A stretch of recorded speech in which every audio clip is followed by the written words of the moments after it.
Desconstruindo. Conversas do Expansão.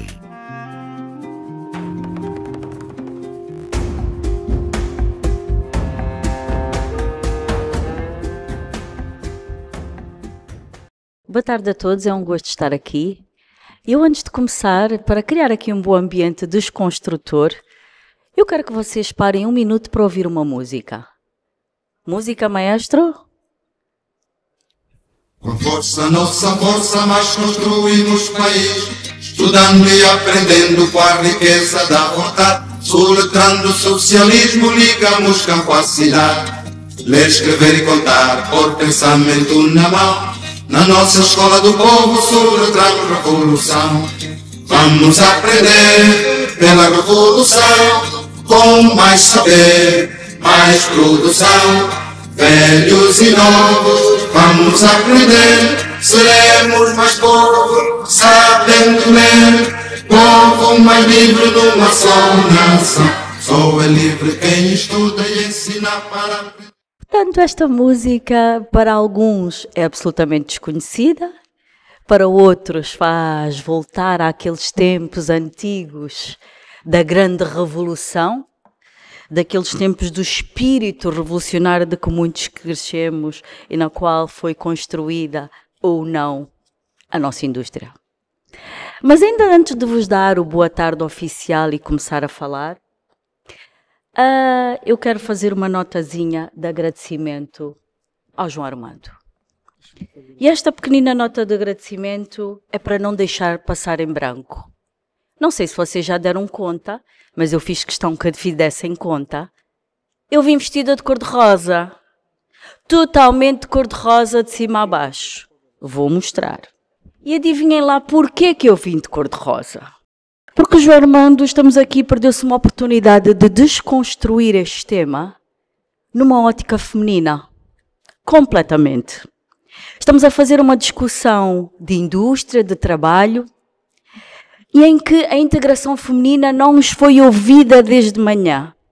Olhem para os painéis, que aliás no final vou adorar tirar fotografia só com os senhores, porque confirma aquilo que escrevi exatamente na semana passada.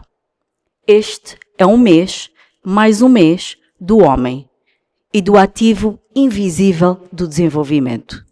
E aqui continua o ativo invisível do desenvolvimento. E por isso é que eu fiz questão de vir de cor-de-rosa para dar conta que o ativo invisível do desenvolvimento existe e que o João Armando perdeu uma oportunidade de desconstruir neste mês essa indústria.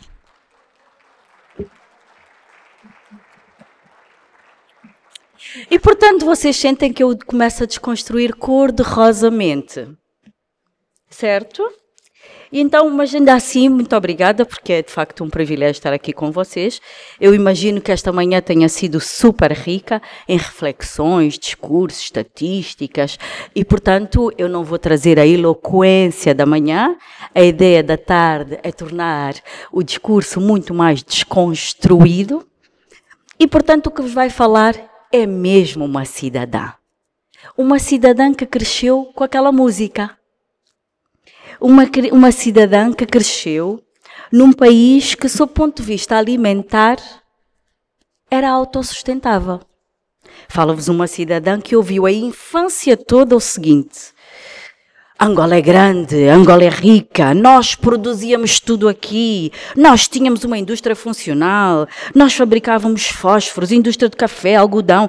Angola era o primeiro país produtor de farinha de peixe, sabias? O terceiro maior transformador de café. Tínhamos indústrias de calçado, tecido, óleo de palma. Tu não sabes disto? Precisas de saber, miúda. Bom, talvez sejam apenas histórias dos mais velhos, talvez sejam aquelas recordações com factos de que era mesmo tudo o que se produzia. A verdade é que o meu país de nascimento era muito mais do que uma potência. A sua riqueza era real, o seu progresso era visível. Ainda na infância aprendi que a agricultura é a base e a indústria o fator decisivo. Então hoje, na voz de uma cidadã teimosa, pergunto: então o que é que aconteceu com essa visão estratégica? Nas conversas do almoço da família, vocês sabem que amanhã vai ser um dia de conversa em todas as casas. A pergunta é, então, o que é que aconteceu com essa estratégia? Com esta ideia de que a agricultura é a base e a indústria é o fator decisivo? Bom, e as respostas vão surgindo e vão saltando. Faltou compromisso. Ou então, tivemos guerra. E há uns desabafos também assim zangados que vão dizendo, não temos de indústria coisa nenhuma, basta ver que tudo que comemos é importado. Isto é propositado mesmo, porque as pessoas querem é mesmo fazer uma importação. É mais fácil, rápido e ganham dinheiro. Aqui há um lobby de gente que destruiu a matriz industrial. E, portanto, não há verdadeiramente condições para se fazer indústria. Bom, sabem como é que são os almoços com os tios mais velhos? Entre respostas e alguns muxoxos zangados sobre a caminhada da agricultura e da indústria, numa das respostas que levei foi, mas menina, indústrias mais são muitas, estás a falar de que indústria? Eu também, para provocar, disse, estou a falar de todas as indústrias. Onde é que estão os tais motores do progresso?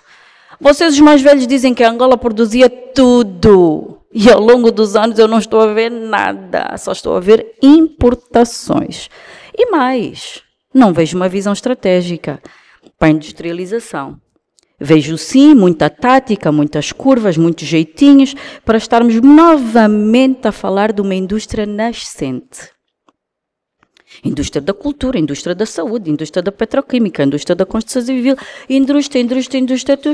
Apenas a indústria petrolífera floresceu. Todas as outras enfermam exatamente dos mesmos males. Ano vem, ano vai, discurso vem, discurso vai, falta de capacidade técnica, falta de tecnologia, falta de escolas. E eu pergunto, mas será que faltam mesmo escolas? Nessa parte da conversa, normalmente com os meus tios mais velhos, a conversa faz um silêncio. E percebo pela nostalgia dos tempos que a escola dos mais velhos era diferente. Eles ficam tristes quando falam-se em educação. Eu entendo que sobre a importância da educação e do ensino profissionalizante foi a alma de termos tido estas novas indústrias nos anos 50 e 60. Mas mesmo e compreendendo que eles não gostam muito de falar disto, eu tenho que reconhecer, e há uma evidência empírica, sob o ponto de vista dos estudos universitários, que demonstram que nenhum país consegue prosperar sem produtividade e sobretudo, dar um salto para a industrialização. Hoje adulta, percebo que a ausência gritante da falta de uma estratégia educacional e de instrução profissionalizante para o futuro económico que se pretende é real. Vão dando um toque aos mais velhos, não fica assim. Mas pronto, as conversas quando a educação de antigamente azedam. Juro-vos mesmo que azedam e tenho mesmo que parar essa conversa e mudo logo para outras coisas. E pergunto, ok, tio, pronto, falta de educação, falta de instrução, tudo bem. Mas mesmo assim, tio, apesar disto tocar sempre na ferida, também mudo de tática, não é? Não há estratégia, mas há tática. E eu também aí é a minha vez também de mudar de tática. E na tática fica, tios, mas para os motores da industrialização ainda faltam outros ingredientes.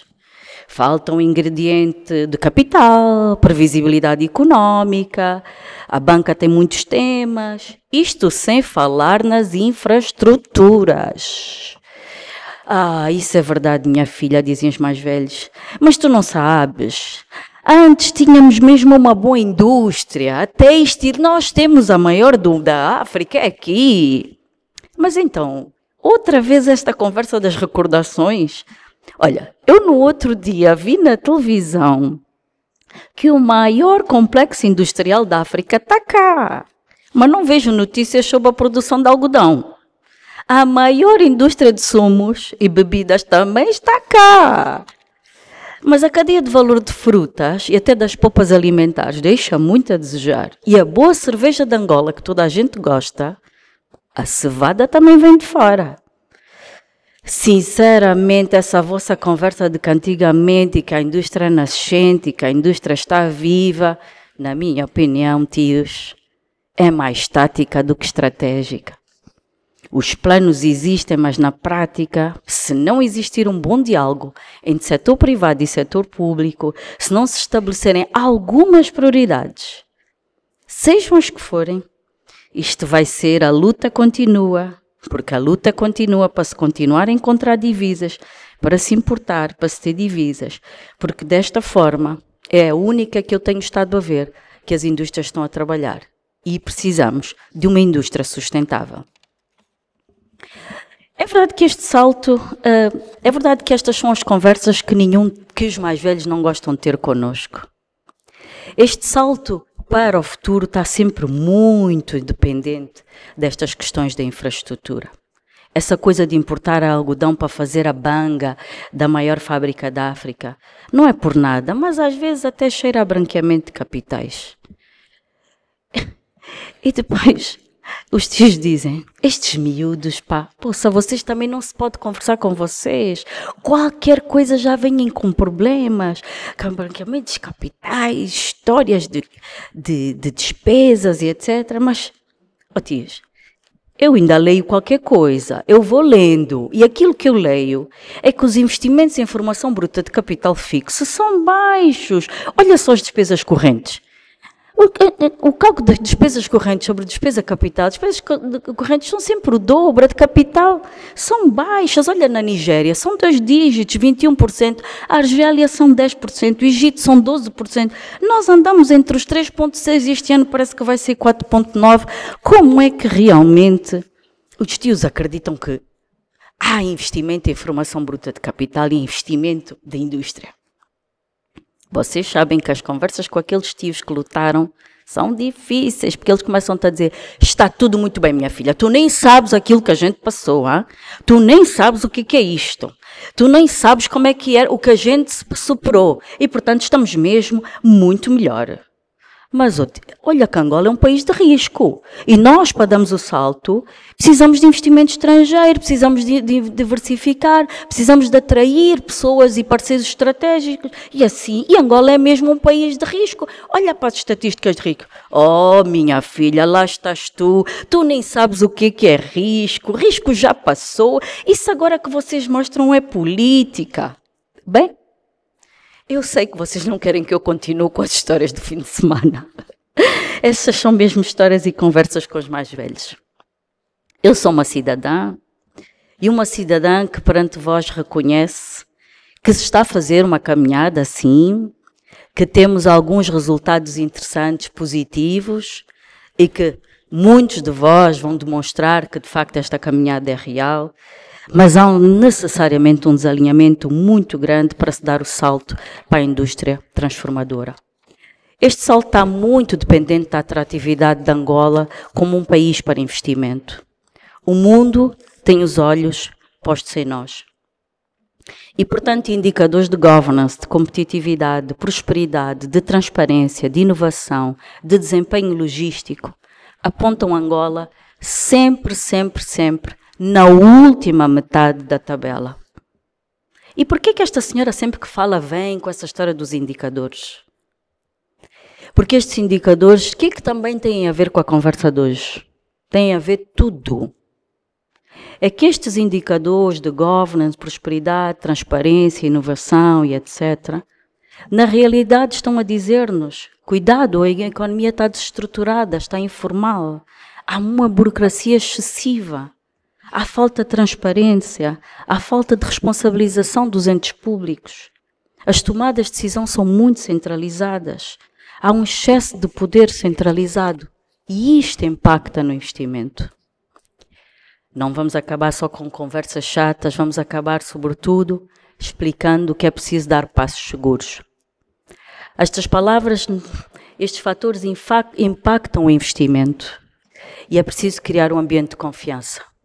Não falo por mim, falo por todos nós. São precisos passos seguros e talvez passos pequenos, mas que tenhamos todos um grande consenso e um consenso transversal. Eu proponho infraestruturas, penso que poderia ser um elemento de grande consenso transversal. Uma aposta continuada na educação e na formação profissionalizante. Processos mais simples, mais para evitar a venda de facilidades. Como cidadã, que saiu das histórias de infância de que era um país autossustentável, sob o ponto de vista alimentar, eu quero continuar a viver neste país que tinha realmente autossustentabilidade alimentar, porque para mim isso é um sinal de soberania. Como cidadã, apelo ao consenso, sobretudo nestes elementos que me parecem muito mais transversais. Uma estratégia nacional que passe, sim senhora, por o que quiser que seja, mas que nos deem comida, porque pensamos que isto é fundamental. Como será? É preciso sentar à mesa e fazermos que esta estratégia, sobretudo, ela seja criada com princípios de boa governação. Princípios de transparência, princípios de equidade, princípios de prestação de contas, são ingredientes de bom negócio, acreditem, porque o mundo olha para nós e o futuro passa por cada um de nós poder ser hoje um agente de mudança e de boa governação. E como cidadã que nasceu aqui, que teimosamente vai continuar a insistir a falar de governance e de good governance, porque eu quero que a indústria transformadora possa crescer e servir os meus filhos e os meus netos. Obrigada.